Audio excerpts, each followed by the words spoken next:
If you use Google to search Zotac's website for the phrase RMA, the first result is a customer's personal email address and an approved RMA claim. The fourth result is an email to another customer. The sixth is another one. In fact, the first actual Zotac website result that would help you is at the bottom of page 1. But this isn't just an SEO problem. This is a privacy and a server configuration problem. Take a look at this invoice that Supermicro received from ASI, presumably used as proof of purchase when contacting Zotac about its own RMA issue. Or this result, showing iBuyPower's business-to-business RMA, where it was sending cards back to Zotac.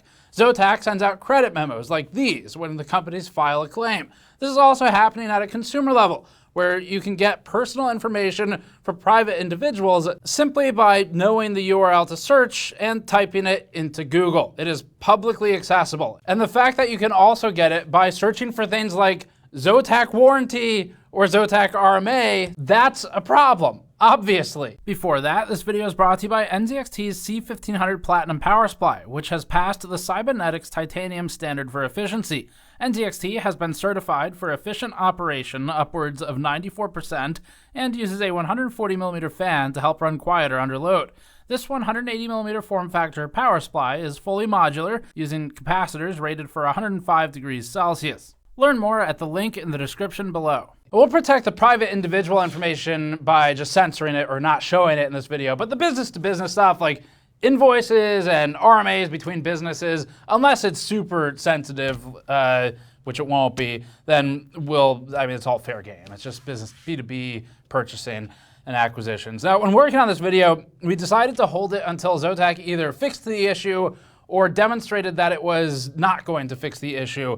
And as of right now, it looks like the issue is actually getting resolved. So a lot of these forms are no longer accessible. They're still cached. You can still retrieve some information from them. But Zotac has, fortunately, started to take the right steps after getting some pressure from us and via us from their partners to start to shut things down. So that's great. Now, we'll talk about Zotac's reaction and its reaction time at the end of this. But since this information could put consumers at increased risk, we wanted to basically go that route prior to publishing. I'm only saying this because we put out a notice without naming Zotac to try and just get a timestamp so that we made sure we were putting a mark on the internet saying, hey, there's this thing, and we want to make sure when it's resolved, the company, which was unnamed, isn't able to just say, no, that never happened.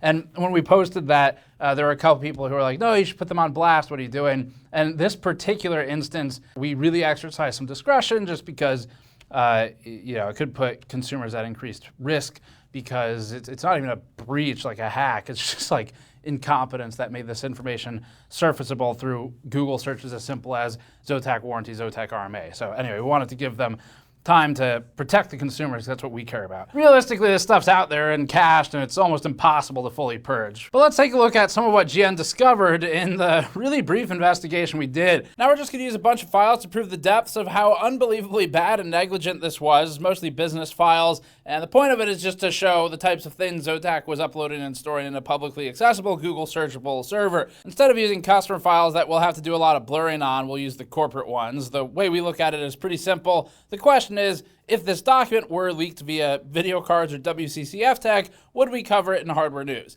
The answer for the corporations is yes, because it gives insight to things like pricing, not why we're using them today, but is to show the negligence of data storage today. We found this receipt where some poor company paid $2,400 per RTX 3090 back in 2021. This order from Supermicro, where it purchased 10 RTX 4070 Twins for $538 each in December of 2023. This is a credit issued to CyberPower for 8 defective 4070 Ti cards priced between $690 and $698 each. This is a credit memo for 3050s at $183 to $185 each from April of 24, and each model sells for like $170 new, so actually depending on CyberPower's markup, that's slim margin. We found this bill of lading from Micro Centers shipping a pallet of systems, this plain text chat log from an NVIDIA support thread where we're actually just gonna blur this entire thing except for the logo because this was with a normal customer. There was this credit memo issued to Newegg, aka Magnol Associates, for GPUs. This weird Russian oil refinery scam email that someone uploaded. I found this, I was like, what the hell is this? Did a quick Google search. It looks like it's just a common form letter scam. This 2022 order for 3090s where Supermicro got ripped off big time. And we found several other orders as well, like one from Ironside Computers for 100 RTX 2070 Super Minis. And we even found electrical schematics and verification of conformity certificates. The electrical schematics are for PC Partner, which is Zotac's parent company that also owns factories. There were hundreds of these types of things that surfaced from that simple Google search we did. In the worst instance, we were able to find what looked like the equivalent of an EIN, if you're familiar with tax identifiers in the US. It's kind of like a social security number, except for a business, a little bit less protected than an actual SSN, but it was for a company or an individual in a country whose tax laws we're not familiar with. So it was either an EIN or an SSN. I won't show that one because I'm not sure how sensitive it is, and I'm not sure if it was a business or a person. But anyway, that's potentially one of the more concerning things that was in there. Now, all of this started because a viewer with a unique name emailed us. That viewer noted that the viewer submitted an RMA for Zotac about a year ago, and then totally unrelated from that, the viewer did a Google search for their own name, and within the first couple results, and I verified this, there's the Zotac link with a document that the viewer uploaded for part of the RMA process. Previously, it included 2 addresses that belonged to the viewer and someone connected with the viewer, phone numbers, things of that nature. So depending on your situation, but for most people, this is pretty concerning. At the very least, it gets scraped and goes to a data broker and just becomes a pain in the ass. At worst, it could be used maliciously. So this viewer contacted Zotac about that early in the week, and the company removed that specific file, but it did not resolve the issue at large. So the problem boils down to permissions, where we're not web experts or server experts, but my understanding of it, speaking with a few people who are, is that robots tuning, like robot metadata now, or robots TXT type files, could help hide the issue from crawlers like Google, but reconfiguring the server with the correct permissions would resolve the issue. And so it looks like that's the route they're going now. Zotac was made aware of this issue by our viewer last week. They had not resolved it at large until we got involved. And the issue worked like this, where basically Zotac had an uploader button on its website. You could upload files there. They, as far as we understand it, would instruct customers, individuals to upload files necessary for RMA. Some of the ones we found included things like, again, chat logs, presumably as proof of some kind of troubleshooting. We found entire Amazon order histories from some people where maybe they just didn't understand what exactly Zotac needed, or it was easier for them to say, here's everything, figure it out. But that's not really something you should be uploading. We'll talk about that in the PSAs later. Anyway, you'd upload a thing, it would go on the internet forever, was how it worked. And for businesses, it appears like this wasn't isolated to just one department. That's kind of the weird part, where because there were B2B transactions, where it looks like Zotac and its partners were uploading files to this location to share with each other, it all just got scrambled into one giant mess. Now, the upside for consumers here is because businesses were involved, people cared a lot real fast. Like, as soon as I started contacting businesses, it was done and fixed within 4 hours. It was incredible how fast it was. Anyway, the fact that Zotac was uploading its own credit memos for system integrators is bizarre. There were invoices that were publicly accessible, information on costs to some businesses buying GPUs for redistribution to customers. And this concerned the businesses greatly because now suddenly the competition of these businesses can start comparing pricing and might have some leverage to go, hey, wait a minute, why are they paying less than us? Which really should, it should concern Zotac the most. But either way, some action items first. So as a consumer, if you've never RMA'd something with Zotac, you're fine, as far as we can tell. You basically would have had to upload something to their web server. Feasibly, someone else could have uploaded something of yours to the server, I guess. But basically, if you haven't interacted with their warranty process, you don't have anything to worry about here. There is still something for you to think about, though, and we'll get to that. If you have uploaded something to Zotac, what we would recommend is figure out what that was and find a unique string in it and look that up with the site :zotacusa.com, see if it comes up. If it does, then the next thing to do is click on it, see if it goes to a dead link. That appears to be what they're all doing right now at the time of filming this because, again, we waited for Zotac to start fixing it. before filming. So it looks like it should be gone, but you're still going to see the cached result on Google. It might not have cached the entire document, but it will have at least cached some metadata and a preview of the document. So what we would recommend you do is click the dots that are on Google and use that to file a takedown request. They're very easy to file, and in my experience, Google moves pretty quick with these. So you file a takedown request. It might ask you why. You tell it a breach of privacy, something like that, personally identifiable information, whatever it may be, and then it should just go away pretty quickly. So that's what we would recommend for you as the public service announcement for everyone. So this is just a good wake-up call where there have been a lot of RMA breaches that we've covered over the years in Hardware News, where it seems like every major vendor at one point or another has had some kind of breach. And sometimes these are literal breaches, like security intrusion, someone attacked and got access to a server somewhere and either held documents for ransom or leaked them or whatever it may have been.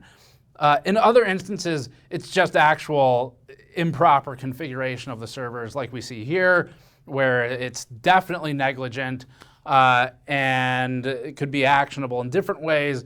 But the takeaway that we all have, and this is a good reminder, is when you're uploading stuff for RMA purposes or really any purpose with these companies, what we'd recommend is you redact everything that is not necessary for the action that the company is trying to perform for you. So most likely they want proof of purchase or something. I would recommend personally just try to redact your address, your phone number, maybe leave your name in there to match the name of the filing, the email or whatever. You can leave the email address in there, I guess.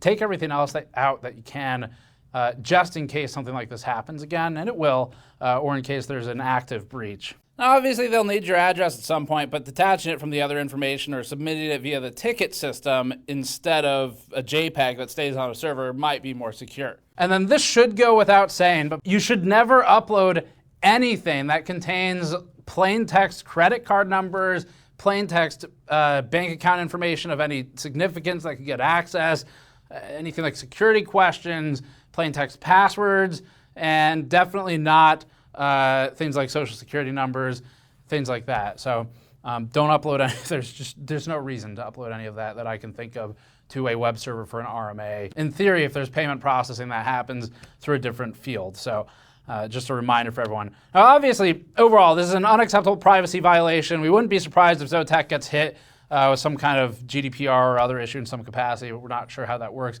Zotac is currently getting hit by the FTC, though, for Magnuson-Moss warranty Act violations with the phrasing, the language in their warranties is pretty bad. We'll talk about that in Hardware News. And as for Zotac's response, things moved pretty quickly, all things considered. So had a little bit of trouble getting the ball rolling because the viewer did notify them and they fixed the viewer's issue, didn't actually troubleshoot it and realized that it was a much bigger problem. And then after that, viewer notified us, which was basically immediately, actually before they resolved it, I think the viewer notified us. We contacted Zotac and then had the idea to start pinning their partners as well, where I was just contacting people I knew at various companies Zotac works with, sending them screenshots. Hey, did you know this is on the internet? Look what I found. And bam, fixed. So I will say it was a slow start and they shouldn't have needed that punch from their business partners to fix it. The customer should have been enough. But I am impressed with how quickly it moved at the end. And so I'm at least happy with that. There, like I said, still stuff that can be scraped out there, but it looks like they're at least trying to fix it. So we'll keep an eye on this and follow up if there's anything more interesting. As for what else Zotac has done, we spoke to a VP from Zotac after they fixed it last night. Someone I know in the industry was able to connect me with them. And we learned that the company has disabled the upload attachment button on its website until it's able to properly fix it. And it will now be asking customers to email attachments to a separate email inbox instead as an interim fix. They also changed the server configuration for the permissions for that folder. Also, just a quick thanks to the couple businesses I spoke with who took it extremely seriously. I think I wrote down what one of the reps said. It was amusing. If I can Google search my own credit memos, pause, what the f is this? How can you be this insecure? How can you run a business like this? And then shortly after that conversation, things got set into gear and Zotac was aware of what was going on. So anyway, unfortunately, during the course of all this, we have had two other viewers in cybersecurity email us about new exploits that they found with a different company's RMA system. and intranet, I think, for that company as well. This one was unknown to us, so it's a different thing entirely. We'll start looking into that. Not sure if we're going to, how far we'll get into it. We'll see how complicated it is. But that's going to be it for this one. We really just wanted to give this a standalone piece to make sure it reaches everyone who may be affected, because you should just do the minimum of go search for a strain, see if it comes up, and then submit the request to take it down on Google. And then the big PSA of, hey, be careful what you upload to random company websites, even if you're trying to get help for a $1,600 video card, because you can probably redact a lot of it and they'll still help you. Thanks for watching. Subscribe for more. Go to patreon.com/gamersnexus to help us out directly, or store.gamersnexus.net if you want to grab a shirt like this one. These are in production now. We're making them, and we ordered some extras. So if you didn't get a chance to grab one of the Foil Cyberskeleton V2 t-shirts, then they are on the store for you. And come back soon for 2 hardware news episodes and some more reviews. And also, we just published the D15 G2 review too, so check that out. All right. See you all next time.